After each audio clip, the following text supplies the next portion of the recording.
욥기 9장입니다.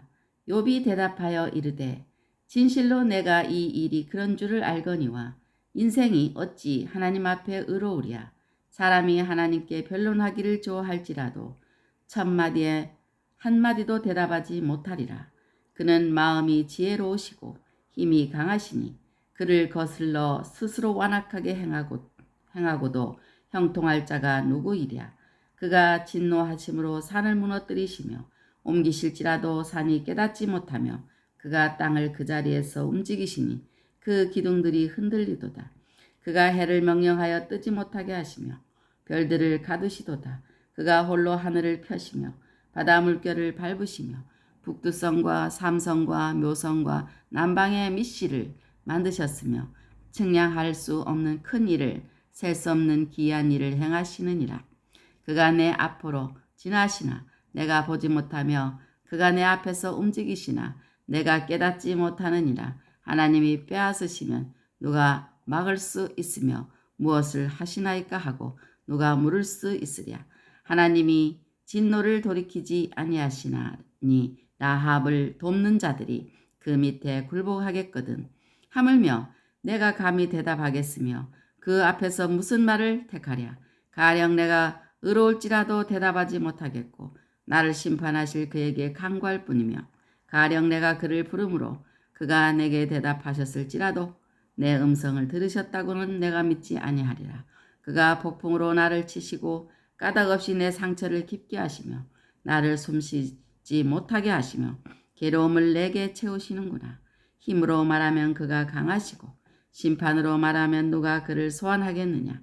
가령 내가 의로울지라도 내 입이 나를 정지하리니 가령 내가 온전할지라도 나를 정지하시리라.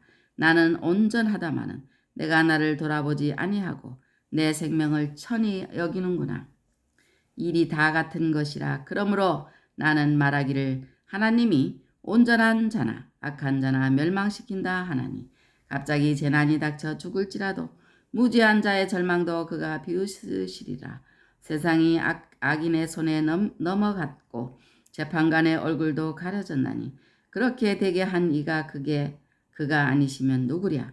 나의 날이 경주자보다 빨리 사라져 버리니 복을 볼 수 없구나. 그 지나가는 것이 빠른 배 같고 먹이엔 날아 내리는 독수리와도 같구나. 가령 내가 말하기를 내 불평을 잊고 얼굴빛을 고쳐 즐거운 모양을 하자 할지라도 내 모든 고통을 두려워하오니 주께서 나를 죄 없다고 여기지 않으실 줄을 아나이다. 내가 정죄하심을 당할진대 어찌 헛되이 수고하리까. 내가 눈 녹은 물로 몸을 씻고 제물로 손을 깨끗하게 할지라도 주께서 나를 개천에 빠지게 하시리니 내 옷이라도 나를 싫어하리이다. 하나님은 나처럼 사람이 아니신즉 내가 그에게 대답할 수 없으며 함께 들어가 재판을 할 수도 없고 우리 사이에 손을 얹을 판결자도 없구나. 주께서 그의 막대기를 내게서 떠나게 하시고 그의 위엄이 나를 두렵게 하지 아니하시기를 원하노라. 그리하시면 내가 두려움 없이 말하리라. 나는 본래 그렇게 할 수 있는 자가 아니니라. 아멘. 할렐루야. 오늘은 욥기 9장을 읽었습니다. 하나님 앞에 선 인생은 어떤 것인가?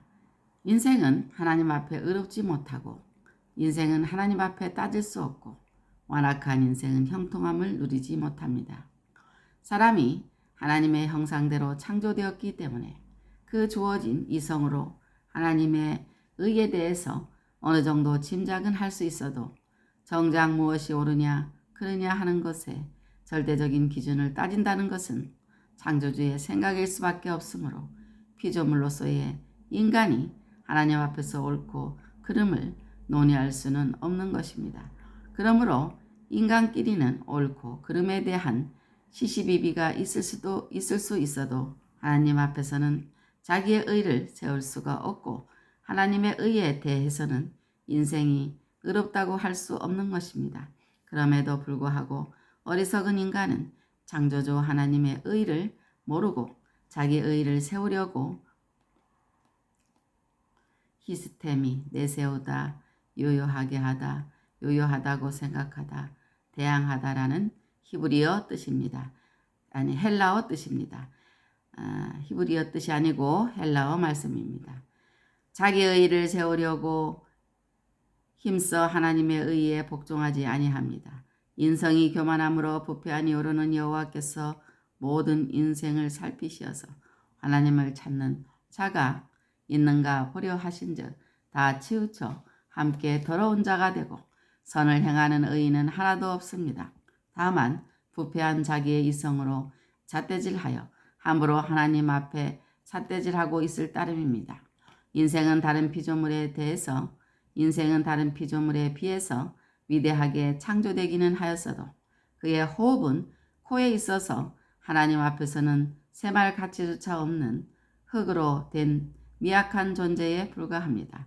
그런데 자기 불완전하고 부패한 이성을 의지하여 하나님이 사랑으로 인생들의 행복을 위하여 명하시는 명령과 규례는 지키지 않고 자기 생각에 맞지 않다고 하나님께 감히 반문할 만큼 어리석습니다.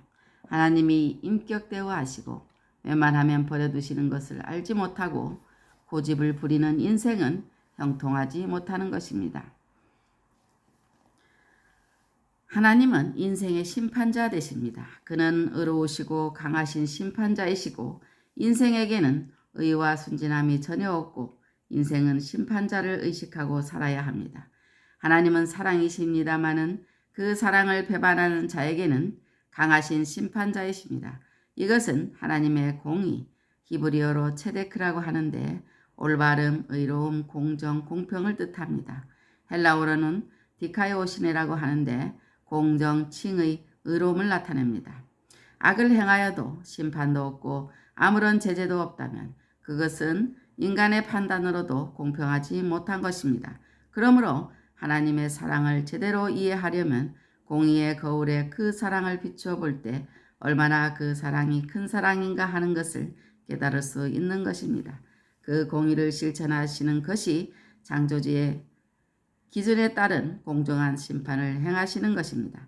하나님은 모든 행위와 모든 은밀한 일을 선악간에 심판하십니다. 모든 사람은 다 말씀으로 심판하시는 그리스도의 심판대 앞에 드러나 각각 선악간에 그 몸으로 행한 것을 따라 받게 되는 것입니다. 다행인 것은 모든 진실한 성도는 만민의 심판자이신 하나님 앞에 마찬가지로 서게 되지만 그리스도의 피 공로를 믿는 믿음으로 말씀을 지켰기 때문에 최후의 끔찍한 시험의 때는 면제받는다는 점입니다. 인생에게는 의와 순진함이 전혀 없습니다. 사람끼리는 도토리 키재기식으로 서로 의로움을 겨루어 볼 수도 있겠지만 그 자기의라는 것이 부패한 인성에 묻어나오는 것에 불과하므로 하나님 편에 서서 볼 때는 전혀 의롭지 못한 것뿐입니다. 전혀 의롭지 못한 것들 뿐입니다. 우리는 모두 허물과 죄로 죽었기 때문에 그 의는 말하자면 무늬만의 의이며 따라서 의는 하나도 없는 것입니다. 사람이 자기 기준으로 의롭다고 생각들 하지만 하나님의 기준으로는 의롭지 못합니다. 인생은 스스로가 생각해 보아도 스스로를 정죄할 수밖에 없을 것입니다. 그러므로 사랑의 하나님으로만이 아니라 항상 심판자로서의 하나님을 의식하고 살아가야 되는 것입니다. 아멘. 오늘도 말씀을 묵상하면서 주님 안에서 승리하시기 바랍니다.